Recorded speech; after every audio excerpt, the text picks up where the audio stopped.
Welcome to bar graphs. Bar graph అంటే ఏంటి? A bar graph is a pictorial representation of data in the form of bars అని graph. ఒక graph paper పైన కొన్ని బార్స్ని గీయడాన్ని bar graph అంటాం. ఆ graph paper పైన మనం బార్స్ అనేది ఎందుకు గీస్తాం?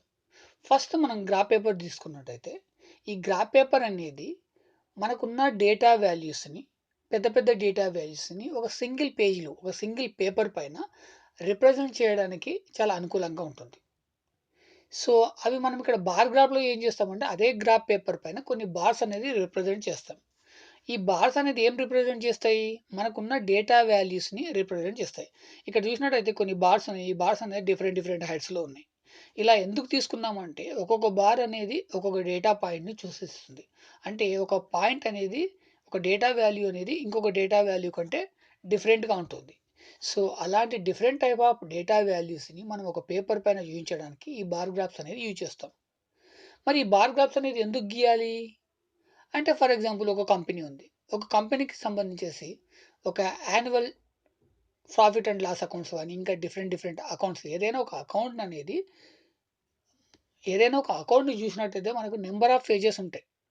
ఆ పేజెస్ అన్నీ చూసి మనం దాన్ని అనలైజ్ చేసుకొని వాటిని అర్థం చేసుకోవడానికి టైం అనేది చాలా ఎక్కువ తీసుకుంటుంది. అలా టైం ఎక్కువ తీసుకోకుండా మనం చూడగానే ఈజీగా అర్థమయ్యేటట్టు అంటే మన కంపెనీ యొక్క డేటా అనేది వేరే ఇంకెవరికైనా ఎక్స్‌ప్లెయిన్ చేయాల్సొచ్చినప్పుడు నంబర్ ఆఫ్ ఫైల్స్ చూపించకుండా ఒక సింగిల్ పేపర్ చూసించేసి మన కంపెనీ యొక్క స్టేటస్ అనేది చెప్పగలగాలి. సో, అలాంటి వాటిని ఎక్స్‌ప్లనేషన్ చేయడానికి ఈ బార్ గ్రాఫ్స్ అనేది చాలా చక్కగా ఉపయోగపడతాయి. ఫస్ట్ మనము ఈ బార్ గ్రాఫ్స్‌లో టైప్స్ చూసినట్టయితే simple bar graph, composite bar graph, stacked bar graph, deviation bar graph. Bar గ్రాఫ్స్‌లో ఇవేనా అంటే ఇంకా కూడా ఉన్నాయి. బార్ గ్రాఫ్స్ ఎవరైతే తయారు చేస్తారో అది వాళ్ళ మీద డిపెండ్ అయ్యి ఉంటుంది. బేసిక్‌గా అయితే ఇవే. ఇంకా కొంతమంది ఏం చేస్తారంటే దీంట్లో కూడా ఇంకా different different type of bar graphs గీయడం జరుగుతుంది. దానికి ఒక నేమ్ అనేది ఉంటుంది. అది పర్సన్‌కి, కంపెనీకి అనేది డిఫరెంట్ అనేది కంపల్సరీ ఉంటుంది. మెయిన్‌లీ మాత్రం ఈ 4 టైప్స్. ఇందులో మనం ఫస్ట్ ఒక్కొక్కటి చూద్దాం. First simple bar chart. Simple bar chart పేరులోనే ఉంది. చాలా సింపుల్‌గా ఉంటుంది.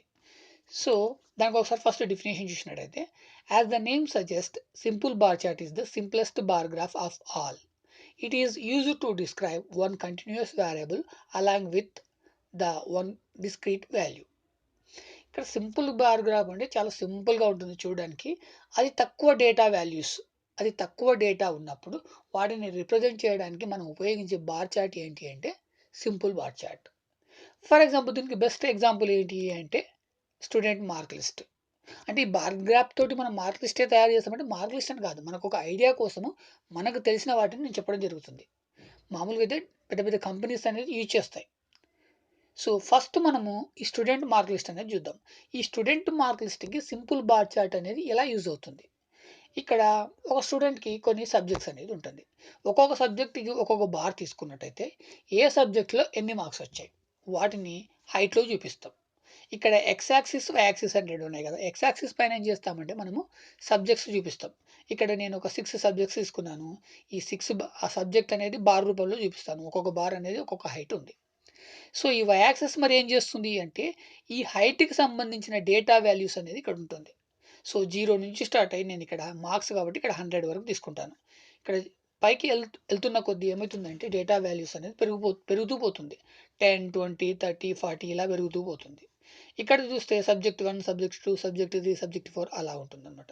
సో, ఫస్ట్ సబ్జెక్ట్‌లో మార్క్స్ ఎన్నొచ్చాయి? సింపుల్ ఇక్కడ చూడగానే మనకి ఇక్కడ అర్థమైపోతుంది. ఈ విధంగా సింపుల్ బార్ చార్ట్ అనేది ఒక స్టూడెంట్ యొక్క మార్క్ లిస్ట్ అనేది రిప్రజెంట్ చేయడానికి చాలా ఈజీగా ఉంటుంది. సింపుల్ బార్ చార్ట్ తోటి ఒక స్టూడెంట్ మార్క్ లిస్టే రిప్రజెంట్ చేయొచ్చా? లేదు. అది బార్ చార్ట్ తయారు చేసే పర్సన్ మీద ఆధారపడి ఉంటుంది. సో, ఇంకా డిఫరెంట్ బార్ చార్ట్ అనేది దేనికైనా యూజ్ చేయొచ్చు. మన కన్వీనియంట్ కోసం నేను మార్క్ లిస్ట్ అనేది చెప్పాను. అదే విధంగా ఈ సింపుల్ బార్ చార్ట్ అనేది ఒక్కొక్కసారి ఇలా కూడా గీస్తారు. అంటే ఇక్కడ ఏమవుతుంది అంటే ఇక్కడ బార్స్ అనేది వెర్టికల్‌గా ఉన్నాయి కదా! ఇక్కడికొచ్చేటప్పటికి హారిజాంటల్‌గా ఉంటాయి. ఇది సేమ్.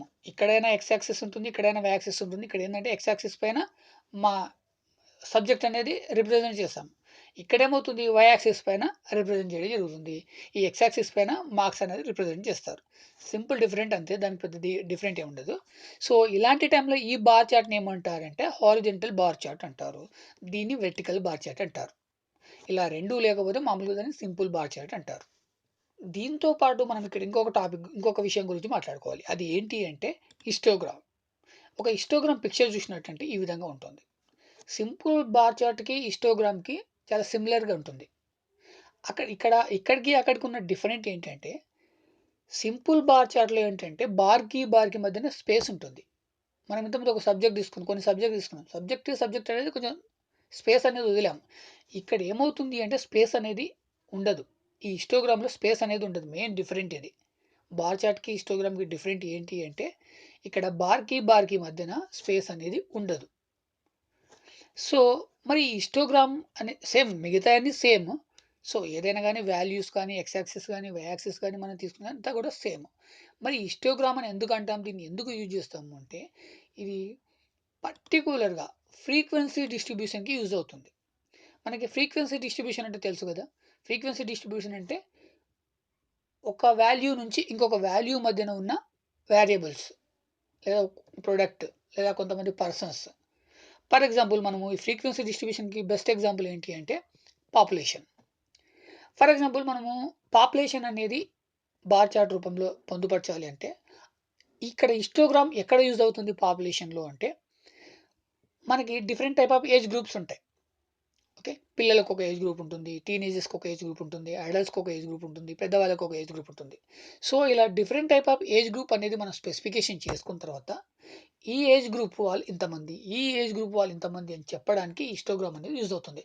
ఇక్కడ స్పేస్ ఎందుకు వదలము అంటే ఫస్ట్ 0 నుంచి ఒక 12 ఇయర్స్ వరకు చిల్డ్రన్స్ అనుకో.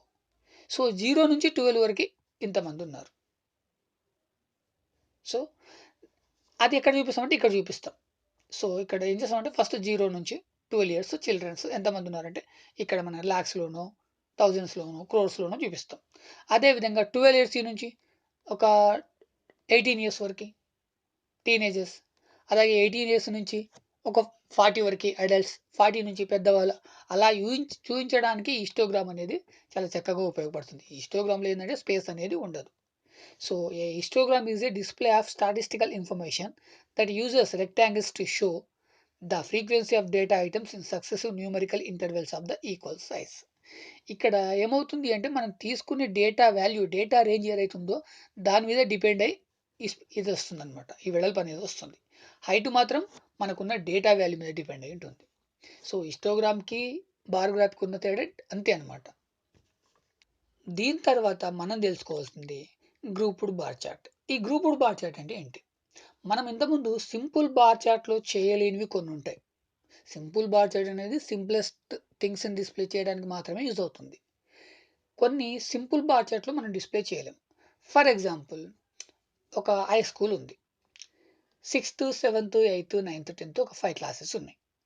5 క్లాసెస్లో ప్రతి క్లాస్లో కూడా 6th కానీ 7th కానీ 8th కానీ 9th కానీ 10th కానీ ప్రతి క్లాసులో కూడా కొన్ని సబ్జెక్ట్స్ అనేది ఉంటుంది. అది కామన్ సబ్జెక్టులు.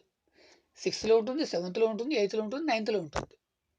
సో నేను ఇక్కడ ఏం చేయాలి అంటే 6th క్లాస్లో ఒక సబ్జెక్ట్లో ఒక డేటా వాల్యూ ఉంటుంది, 7th క్లాస్లో అదే సబ్జెక్ట్లో ఇంకొక డేటా వాల్యూ ఉంటుంది, 8th క్లాస్లో అదే సబ్జెక్ట్లో ఇంకొక డేటా వాల్యూ ఉంటుంది. సో ప్రతి క్లాస్లో కూడా నెంబర్ ఆఫ్ సబ్జెక్ట్స్ ఉంటాయి. అంటే ఇక్కడ ఏం చేయాలి, ఇంతకుముందు సింపుల్ బార్ చార్ట్లో ఒక స్టూడెంట్కి సంబంధించి కొన్ని సబ్జెక్ట్స్ చూపించాం. ఇక్కడ ప్రతి క్లాస్కి సంబంధించి కొన్ని సబ్జెక్ట్స్ చూపించాలి. అంటే ఇక్కడ 5 క్లాసెస్ కానీ 4 క్లాసెస్ కానీ మనం తీసుకున్నట్టయితే ఆ క్లాస్లో కూడా 4 సబ్జెక్టు 5 సబ్జెక్ట్స్ కంపల్సరీ చూపించాలి. అలాంటి వాటికి ఈ గ్రూప్డ్ బార్ చార్ట్ అనేది యూజ్ అవుతుంది. ఇక్కడ ఫర్ ఎగ్జాంపుల్ నేను ఇక్కడ 6th క్లాస్ అనుకో. ఈ 6th క్లాస్లో నేను ఏం చేశానంటే 1, 2, 3, 4 ఒక 4 సబ్జెక్ట్స్ తీసుకున్నాను. ఓకే, ఫస్ట్ సబ్జెక్ట్లో ఇంత, second subject, third subject, fourth subject. So ఆ సబ్జెక్టుకి సంబంధించిన డేటా వాల్యూస్ అంటే ఓవరాల్ స్టూడెంట్కి యావరేజ్ అనేది మనం ఒక క్లాస్లో తెలుగు తీసుకుంటాం, ఇంగ్లీష్ తీసుకుంటాం, మ్యాథ్స్ తీసుకుంటాం, డిఫరెంట్ టైప్ ఆఫ్ సబ్జెక్ట్స్ తీసుకుంటాం. ఆ సబ్జెక్ట్లో ఓవరాల్గా యావరేజ్ ఎంత వచ్చింది, 6th క్లాస్లో అదే సబ్జెక్ట్లో ఎంత ఉంది, 7th క్లాస్లో అదే సబ్జెక్ట్లో ఎంత ఉంది, 8th క్లాస్లో అదే సబ్జెక్ట్లో ఎంత వాల్యూస్ ఉంది. ఇలాంటి వాటిని అంటే ఇక్కడ ఏమవుతుందంటే క్లాస్ అనేది ఒకటే, కానీ అక్కడ ఏమవుతుందంటే మల్టీ సబ్జెక్ట్స్ అనేది ఎక్కువ ఉంటాయి కాబట్టి ఇక్కడ గ్రూప్డ్ బార్ చార్ట్ అనేది చక్కగా యూజ్ అవుతుంది. సో ఈ గ్రూప్డ్ బార్ చార్ట్ అంటే ఏంటి అంటే grouped bar chart also known as clustered bar graph, multi set bar chart or grouped column chart. దీనికి డిఫరెంట్ టైప్ ఆఫ్ నేమ్స్ ఉంటాయి. అది ఏంటి అంటే ఆ బార్ చార్ట్ తయారు చేసే వ్యక్తి మీద ఆధారపడి ఉంటుంది, లేదా అవతల ఎదుటి పర్సన్ అర్థం చేసుకునే మెంటాలిటీ మీద ఆధారపడి ఉంటుంది. నేమ్ ఏదైనా కానీ మీనింగ్ మాత్రం ఒకటే.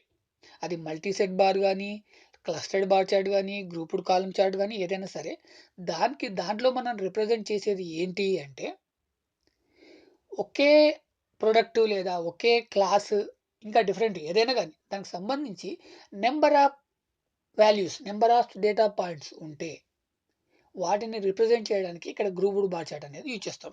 ఇక్కడ ఒక క్లాస్కి సంబంధించేసి ఒక 4 సబ్జెక్టు, ఇంకో అదే నెక్స్ట్ క్లాస్కి సంబంధించి 4 సబ్జెక్ట్స్, నెక్స్ట్ క్లాస్కి సంబంధించి 4 సబ్జెక్ట్స్, ఇట్లా ప్రతి క్లాస్కి సంబంధించి కొన్ని సబ్జెక్ట్స్ అనేది డిస్ప్లే చేయాలి. ఒక స్టూడెంట్కి అంటే ఇంతమంది ఒక సింగిల్ బార్ చార్ట్ తీసుకుని డిఫరెంట్గా ఇక్కడ ప్రతి క్లాస్లో కూడా కొన్ని సబ్జెక్ట్స్ ఉంటాయి. అలాంటి వాటికి ఇలాంటి గ్రూప్డ్ బార్ చార్ట్ అనేది చాలా చక్కగా యూజ్ అవుతుంది.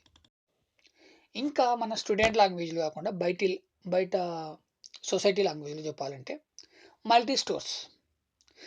మనకి సూపర్ మార్కెట్లో చూస్తుంటాం. సిటీలో ఒకే సూపర్ మార్కెట్ డిఫరెంట్ ఏరియాలో ఉంటుంది. సో డిఫరెంట్ ఏరియాలో ఉన్నప్పుడు ప్రతి ఏరియాలో ఉన్న సూపర్ మార్కెట్కి ప్రతి ఐటెం పోతుంది. సో నేను అందులో కొన్ని ఐటెం అనేది సేల్ ఎలా ఉంది చూపించాలనుకుంటున్నాను. సో ఏరియా 1లో ఉంటుంది, ఏరియా 2లో ఉంటుంది, ఏరియా 3లో ఉంటుంది. ఏరియా 1లో కూడా మల్టీ ఐటమ్స్ ఉంటాయి. ఏరియా 2లో కూడా మల్టీ ఐటమ్స్ ఉంటాయి. ఇక్కడ ఉన్న ఐటమ్స్ ఇక్కడ కూడా ఉంటాయి.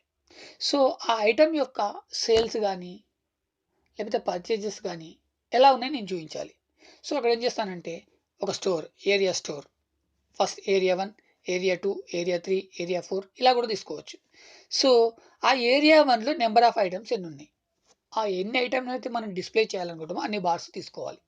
తీసుకున్న తర్వాత ఏ ఐటమ్ ఎంత సేల్ అయింది, ఎన్ని నెంబర్ ఆఫ్ పీసెస్. ఇక్కడ ఫర్ ఎగ్జాంపుల్ ఇక్కడ ఒక 100 పీసెస్ ఒక ఐటమ్ సేల్ అయింది, ఇంకొక ఐటమ్ 120 సేల్ అయింది, ఇంకొక ఐటమ్ 140 సేల్ అయింది. సో ఏం చేస్తామంటే ఇక్కడ హైట్ అనేది డిఫరెంట్గా చూపిస్తాం సేమ్ బార్. సేమ్ అదేవిధంగా నెక్స్ట్ ఇంకొక ఏరియాలోని సూపర్ మార్కెట్, సేమ్ ఇంకొక ఏరియాలోని సూపర్ మార్కెట్. ఈ విధంగా కూడా మనము అది ఒక చార్ట్ అనేది మనం చార్ట్ తయారు చేస్తున్న వ్యక్తి లేదా అకౌంటెంట్ ఎవరైతే ఉంటారో ఎలా తయారు చేస్తారనేది వాళ్ళ మీద డిపెండ్ అయి ఉంటుంది. దీని తర్వాత మనం తెలుసుకోవాల్సింది composite bar chart. A composite bar charts are bar charts where each bar displays multiple data points stacked in a single row or column. ఇక్కడ కంపోజిట్ బార్ చార్ట్కి గ్రూప్డ్ బార్ చార్ట్కి సమ్ రిలేషన్ అనేది ఉంటుంది. ఆ రిలేషన్ ఏంటి అంటే చూడడానికి కాదు, కంపారిజన్ చేయడానికి. ఈ చూడడానికి ఎలా ఉంటుందంటే సింపుల్ బార్ చార్ట్ లాగా ఉంటుంది. సింపుల్ బార్ చార్ట్కి దీనికి పెద్ద డిఫరెంట్ లేదు. సింపుల్ బార్ చార్ట్ కూడా ఇంతే ఉంటుంది. కాకపోతే ఇక్కడ మల్టీ కలర్ ఉంది. ప్రతి బార్లో కూడా ఇక్కడ మల్టీ కలర్ ఉంది. ఈ మల్టీ కలర్ ఏంటి అంటే ఇంతకుముందు మనం గ్రూప్డ్ బార్ చార్ట్లో చూపించాం కదా, ఒక్కొక్క డేటా వాల్యూని చూపించడానికి ఒక బార్ తీసుకున్నాం కదా. ఇక్కడ ఏం చేస్తున్నామంటే ఒక్కొక్క డేటా వాల్యూని ఒక్కొక్క కలర్లో చూపిస్తున్నాం. దీన్ని ఇంకా సింపుల్గా చెప్పాలంటే మనం ఇంతకుముందు మాట్లాడుకున్నాం మార్క్ లిస్ట్ తీసుకుందాం. నేను ఇక్కడ ఏం చేస్తున్నానంటే అన్ని సబ్జెక్ట్స్ తీసుకోకుండా ఒక 3 సబ్జెక్ట్స్ తీసుకుంటున్నాను. ఈ 6th class, 7th class, 8th class, 9th class, 10th. So ఇలాగా నేను ఒక్కొక్క క్లాస్కి ఒక్కొక్క బార్ తీసుకున్నట్టయితే ఇందులో ఒక 3 సబ్జెక్ట్స్ తీసుకున్నాను. ఈ 3 సబ్జెక్ట్స్ అనేది 3 కలర్స్. సో ఓవరాల్గా నేను ఇక్కడ ఏం చేస్తున్నానంటే ఒకే బార్లో 3 సబ్జెక్ట్స్ డిస్ప్లే చేస్తున్నాను. అలా డిస్ప్లే చేసి అది టోటల్ హైట్ ఎంత వచ్చింది అంటే టోటల్ డేటా వాల్యూ అనేది ఎంత వచ్చింది. ఆ టోటల్ 3 సబ్జెక్ట్లోని మార్క్స్ని అడిషన్ చేసి ఇక్కడ చూపిస్తాను, నేను టోటల్ హైట్ చూపిస్తాను.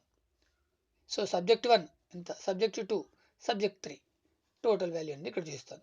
ఇలాగే ప్రతి దానికి చేస్తాను అనమాట. ఇక్కడ గ్రూప్డ్ బార్ చార్ట్కి కంపోజిట్ బార్ చార్ట్కి మెయిన్ డిఫరెంట్ అదే. చూడడానికి ఏమో సింపుల్ బార్ చార్ట్ లాగా కనిపిస్తుంది, కంపారిజన్లోనేమో గ్రూప్డ్ బార్ చార్ట్ లాగా కనిపిస్తుంది. కంపోజిట్ బార్ చార్ట్ అంటే అంతే. అంటే ఒకే బార్లో ఏం చేస్తామంటే మల్టిపుల్ డేటా వాల్యూస్ అనేది యాడ్ చేస్తాం. యాడ్ చేసి ఒకే డేటా వాల్యూగా చూపిస్తాం అనమాట. సో లేకపోతే ఒక స్టూడెంట్ని కూడా తీసుకోవచ్చు. ఇది ఫస్ట్ బార్ ఒక స్టూడెంట్, సెకండ్ బార్ ఒక స్టూడెంట్, థర్డ్ బార్ ఒక స్టూడెంట్. ఆ స్టూడెంట్కి సంబంధించిన సబ్జెక్ట్స్, అందులో అతను పొందిన మార్క్స్, సో టోటల్ మార్క్స్ ఈ విధంగా తీసుకోవడం జరుగుతుంది. దీని తర్వాత దీనికి సిమిలర్గా ఉండేది percentage component bar chart. So ఈ పర్సంటేజ్ కంపోనెంట్ బార్ చార్ట్కి ఇంతకుముందు బార్ చార్ట్కి పెద్ద డిఫరెంట్ అనేది ఏమి ఉండదు. దానికి దీనికి డిఫరెంట్ ఏంటంటే ఇక్కడ ఏంటంటే పర్సంటేజ్ అంటే అది ఎంతనైనా రాని మనం 100% అనుకోవాలి. ఇక్కడ కూడా దీన్ని కూడా నేను ఏం చేస్తున్నానంటే ఒక క్లాస్కి సంబంధించి ఒక్కొక్క బార్ తీసుకున్నాను అనుకోండి. So class 1, class 2, class 3, class 4. Class 1లో కూడా 4 సబ్జెక్టులు ఉన్నాయి. క్లాస్ 2లో 4, ప్రతి క్లాస్లో కూడా 4 సబ్జెక్ట్స్ తీసుకున్నాను. సో టోటల్ సబ్జెక్ట్ వాల్యూ వచ్చేసేసి 100. ఈ 100లో 100% అనుకుంటే ఫస్ట్ సబ్జెక్ట్లో ఎంత పర్సెంట్, సెకండ్ సబ్జెక్ట్లో ఎంత పర్సెంట్, థర్డ్ సబ్జెక్ట్లో ఎంత పర్సెంట్, ఫోర్త్ సబ్జెక్ట్లో ఎంత పర్సెంట్, అవి టోటల్ కలిపి 100%. సో మనకి టోటల్గా వచ్చిన మార్క్స్లో సో ఒక స్టూడెంట్ ఉన్నాడు. ఒక స్టూడెంట్ అనేది ఒక 5 సబ్జెక్టు 6 సబ్జెక్టు తీసుకుంటే ఆ 6 సబ్జెక్టులో మొత్తం కలిపి మనకు టోటల్ మార్క్స్ అనేది ఉంటుంది. ఆ టోటల్ మార్క్స్ 100 అనుకుంటే సో ఒక బార్ అనుకుంటే ఒక్కొక్క సబ్జెక్ట్లో ఎంత పర్సెంటేజ్ వచ్చింది. సో నాకు ఒక 5 సబ్జెక్ట్స్ ఉన్నాయి. ఒక 400 మార్క్స్ వచ్చాయి. ఆ 400 ఇక్కడ ఏమవుతుందంటే 100% అవుతుంది. సబ్జెక్ట్ 1లో నాకు ఒక 70 మార్క్స్ వచ్చాయి.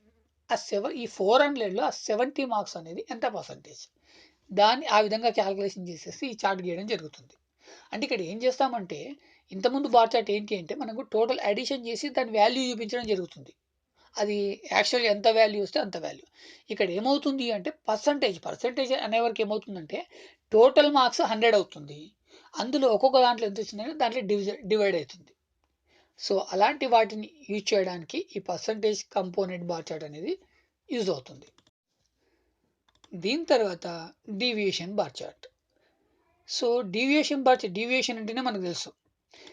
ఒక కంపెనీ ఉన్నప్పుడు కంపెనీకి ప్రతి సీజన్లో కూడా ఆల్మోస్ట్ అన్ని టైంలో లాభాలు అనేవి రావు. కొన్నిసార్లు నష్టం కూడా వస్తుంది. సో మరి ఆ నష్టాన్ని మనం ఎలా డిస్ప్లే చేయాలి?